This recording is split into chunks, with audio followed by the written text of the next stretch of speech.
We're standing now in front of the new home that my father built in Glines. They left Brush Creek and sold their home cutter corner across from the temple, and came to this place, which then was a 53-acre farm known as the Hoft Farm, or the old Hoft place. They moved into the old farmhouse, which is located about 65, 70 yards to my north. It was a kind of a dilapidated farmhouse, and I remember that in the kitchen, the floor from one corner to the other corner had a different elevation of 6 inches. And so you'd almost get dizzy as you'd walk across the floor. And so my dad shored up that floor and made it level, put in a wood-burning stove for my mom, and my sister had a little bedroom off to one side, I had a bedroom off to one side. There was a living room in which my mom had her piano and her most treasured things, and then there was a door that separated that living room area from my parents' bedroom, which then was attached to the kitchen. So to get to the front room, you had to go through my parents' bedroom to get but that room had a door and it had a lock. And apparently the children living in the house at the time were not sufficiently ordered in their behavior, and so the door was usually locked. And that's not part of the house that we necessarily had a whole lot to do with. The idea, and it's at that place also that we had, our outside privy, and we had the inside water, and we had the frog coming out of the tap and things of that sort. Concurrently with my dad's extraordinary investment in helping to build the Glines Church, and concurrently with or at least following by not more than a few weeks, the experience of bringing out the wood for the church, my dad and I and another man by the name of Orland Watkins, or Bones Watkins as he was called, went back to Trout Creek with another timber allotment, and each of them was allotted 10,000 board feet of timber, which we harvested in the same way that we had harvested timber for the church. So I went back up with my horses, and the little portable sawmill was still there. Somehow they got these logs to the sawmill and sawed up, and a guy by the name of Hugo Hullinger brought them down in his truck, and they were stored right over here to my left for a year while they cured.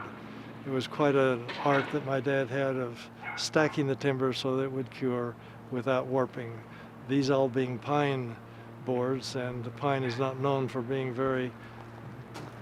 having a lot of good behavior with respect to warping and changes of that kind. So as part of the cutting, as part of the sawmill work, they produced what was called house logs. And these were the center parts of the trees that were cut 4 inches wide or 4 inches thick, and however wide they could be cut for purposes of surrounding the outside perimeter of a house. And that's what was used here on this home. So if we go through the recent veneer of facsimile clapboard, behind that we would find stucco, and behind that we would find these house logs 4 inches thick. There was no other insulation associated with it other than the thickness of the wood. So my dad would work on the church for 8 hours a day, for which he would get paid in cash the half the value of his labor. He would donate the other half, and that's how the men donated their money, but there had to be some cash income to keep a family going, and so that's how that happened. The cash income that he had coming was less than $4 a day from that enterprise. But he would come home at nights and get some food and then immediately start on the building of this home. So as he started the building of this home, I remember that my responsibility was to mix the concrete with a hand mixer that would take a quarter bag of cement with appropriate amount of water and aggregate for the pouring of the foundation. And there were 4 or 5 men here, and they would push that concrete into the forms with wheelbarrows. They had scaffolding around and ramps, and you could push that in for the wheel with wheelbarrows. I don't remember how long that took, but I do remember that I really got very, very tired and very, very strong after a period of time with my chore on that project. And then intermittently with my schooling, I would spend time here helping him at nights. He would come out and have a light strung out, and he would be here 11, 12 o'clock at night working on this house, and then he'd be up at 5 o'clock in the morning going to his regular work. He was almost an indefatigable personality, quite a marvel in that regard. One little experience that might be of some interest, my dad and I were shingling this house, and I was halfway up on this roof right here, on this pitch right here. Around this, he had scaffolding for purposes of construction. I was maybe 2/3 of the way up on that pitch, and I lost my grip. I had on what they called bib overalls, and I went sliding down. And I could see that I was going to slide right off, and I was going to go past the scaffolding and the whole works. And I yelled at my dad, and he was on that scaffolding.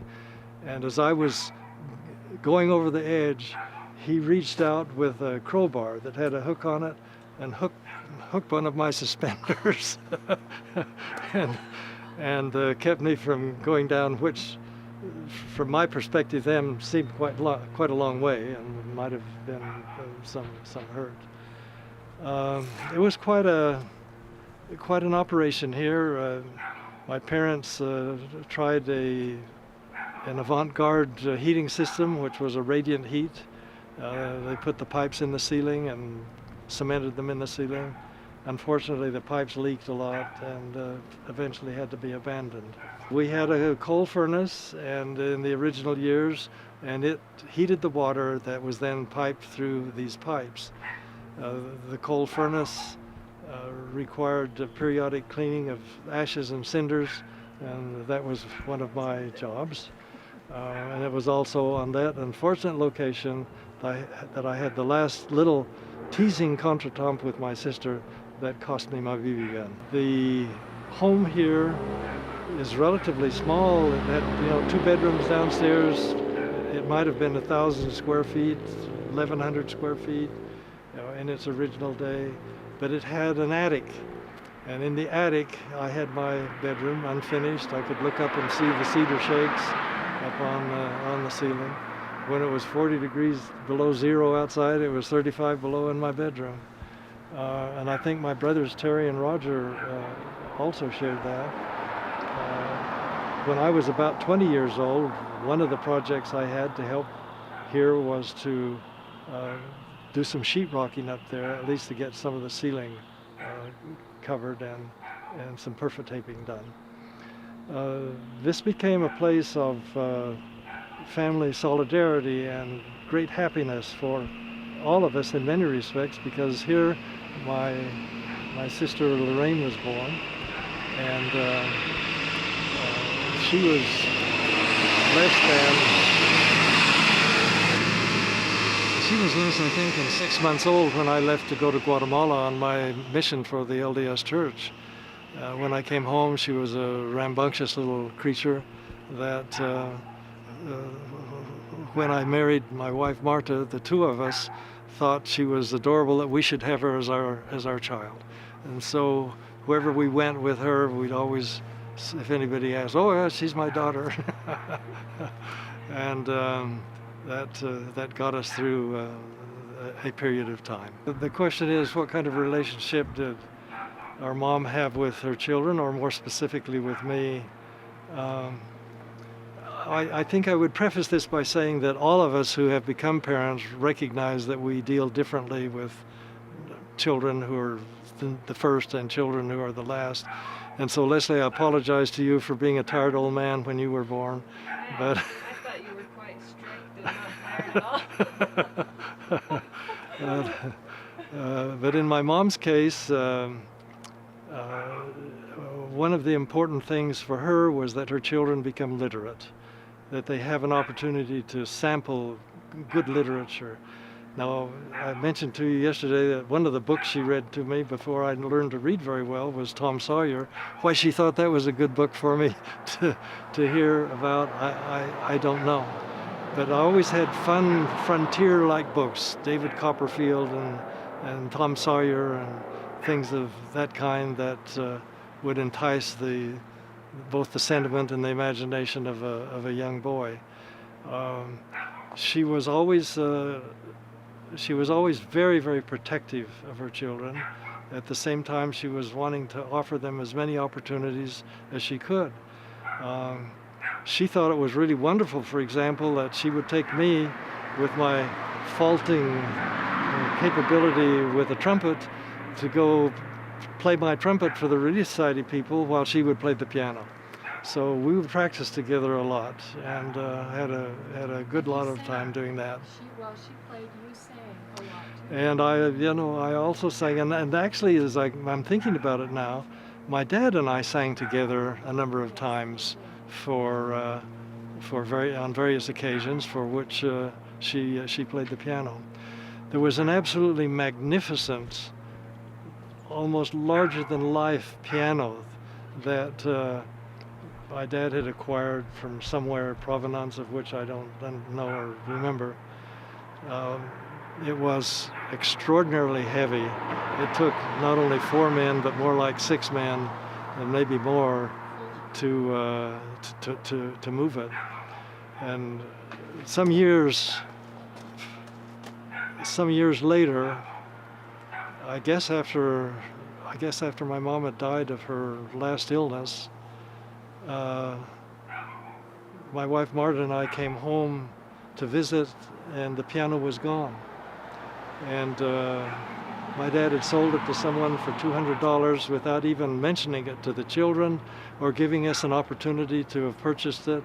And that's the one thing that made me, I guess, a little bit angry, and later, as I resolved that issue, finding it hard to comprehend how that could have happened, because the piano meant so much to the children and meant so much to our mother. But on the other hand, he was desperate. He was desperately sad, desperately depressed, desperately lonely,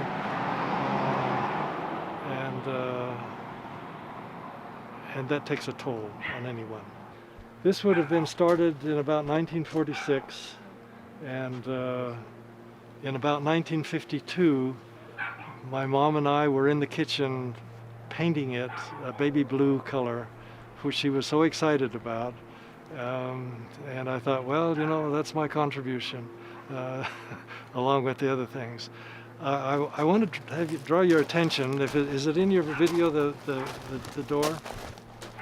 This is both a happy and a sad anecdote that I will mention to you. This door it's now painted, but originally it was a shellac natural wood. It was made out of fir, I think. And it's exactly the same door, it's exactly the same doors that appeared in the new Glines Ward Church that were built. As they were building the church, there were a couple of doors that were left over from the church needs, and my dad bought one of them and put the value of that door into the building fund.